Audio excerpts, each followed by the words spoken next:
Redditors who knew murderers before they committed their crimes. What were they like? What was your experience with them?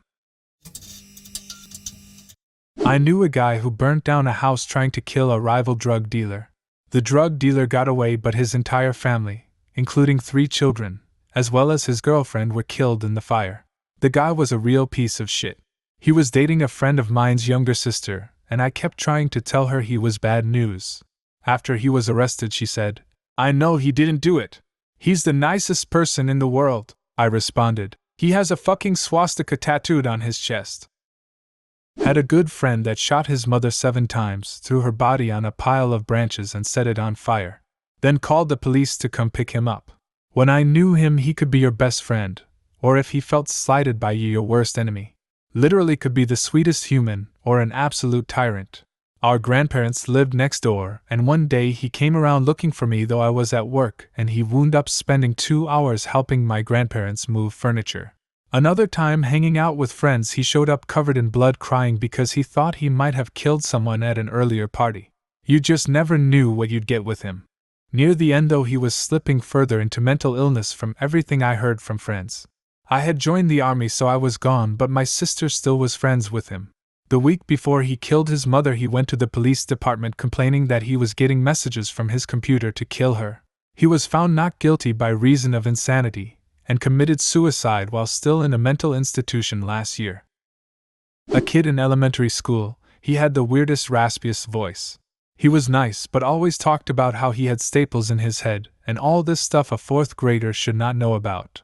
He would also disappear for weeks at a time, like just not come into school. About 10 years later, while I was in college, I saw him on a Google News feed. Apparently him and his brother had beaten their father to death with a hammer. Couldn't find the article cause apparently kids beating parents to death is a pretty common thing. Sounds like they were abused. Without a doubt.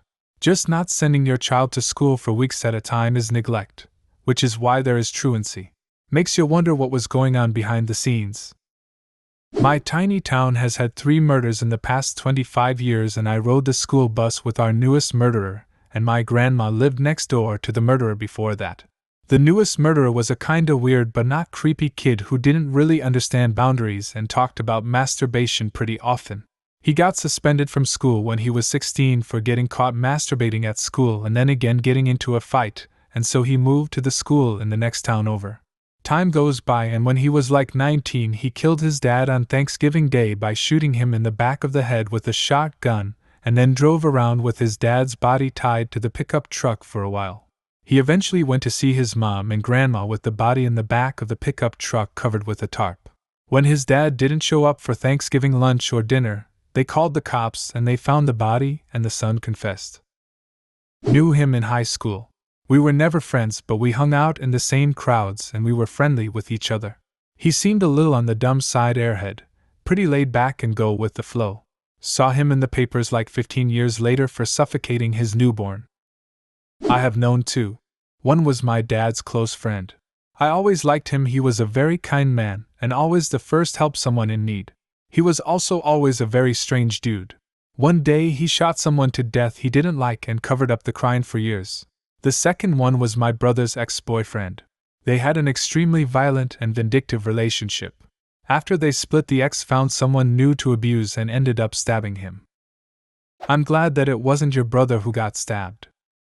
Yeah, I'm glad one stranger I'll never meet got stabbed instead of another stranger I'll never meet who's labeled as somebody's brother on this text in front of me. A few years ago, I attended a series of personal growth seminars and was paired up with a partner for certain assignments. He was definitely a troubled kid, much younger than the rest of the seminar participants, and I got the feeling his parents had signed him up to try to help him get his life back on track. I could tell he resented having to do the work involved, and at times he seemed angry about the ways his parents tried to control him.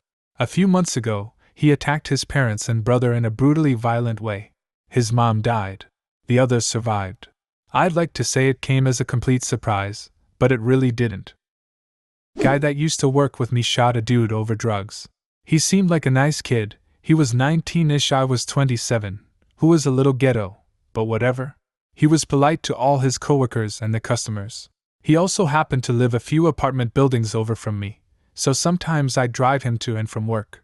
One night I got off really late, 2 to 3 a.m., and he was outside MY building, and I remember he said, "Oh, there go Marizzle, she cool. Don't fuck with her," to whoever else was outside with him. I never got harassed outside my building after that. There was a shooting a few blocks over, and I just had this gut feeling it was him. But I was at work when it occurred, and my building wasn't anywhere near the building it happened in, so it's not like I could have called the cops and said, "So I saw on Facebook there was a shooting in my complex a few blocks away, while I was at work, and my spidey sense is telling me it was so and so." But it was a shame too, because he was really one of the better hoodlums I lived around. I'm not saying he doesn't deserve what he got, or that he was justified in his actions, but he could have done better with his life. I know what you're saying. I met a lot of kids growing up in gangs, and they all felt like they had to do that kind of shit like it was a rite of passage. It's pretty normal to them, but they're just kids, so they can't reason it all out. It's really sad for all involved. I'm not saying that they don't get what they deserve if they do it either, but it's just the circumstances they are born into and grow into that really determine that stuff. At the time, he had been investigated for the murder, thoroughly, but nothing came of it. So I guess this was technically after the murder, but no one knew. Everyone thought he was innocent at this point. He was a friend of my husband's family and was at our wedding, went to church with us, met our kid, we went out to meals with us. He seemed very normal. He was friendly and well-spoken. My father-in-law told me he didn't believe it, and that if this guy actually had done it that he would never be caught. Fast forward 8 years, he gets arrested and charged after an anonymous tip. Turns out he had forced his son to help him dispose of the body under threat, and the son had finally came forward and provided evidence. Who did he kill and how? Friend of his son's stepmom, and he shot her. I believe it was a headshot, but I can't perfectly recall. I read about it in the news, and it was a surreal experience reading about a man who you had broken bread with thinking he was innocent, and then it turns out that not only had he done it, but it was premeditated, and no one seemed to notice a change in his demeanor at all. That's what's extra creepy to me. My stepmother hired her 17-year-old son, my stepbrother, to kill the boyfriend of my stepgrandmother. The son was a troubled kid. Lots of trouble throughout his teenage years. I never really thought about it because my older brother also got in a lot of trouble growing up. The stepmother was actually really nice to me. Seemed like a normal person. I remember I still didn't really like her very much. Thinking about it, I never really knew why. My dad has a history of drugs, alcohol, and met my stepmom in NA meetings. They were successful rehabs that sponsored new NA members and were very active in their community. The stepmom ran the youth center on her own dime. I watched a HD crime documentary on the case 7 years ago with my dad the day it aired. Watched him cry for the first time in my life and kept saying how bullshit some of the evidence was. Made me think he really does believe she was innocent. They even said on the show that the only concrete evidence they had that she paid her son to murder was the son's confession. Her son took a deal and was out in 7 years. She got first degree. The trial took many years, and the sentence did not allow for the time spent in trial to count for time served. She has like 14 to 17 years left, and my dad and her are in their late 60s now. She most likely will die in jail.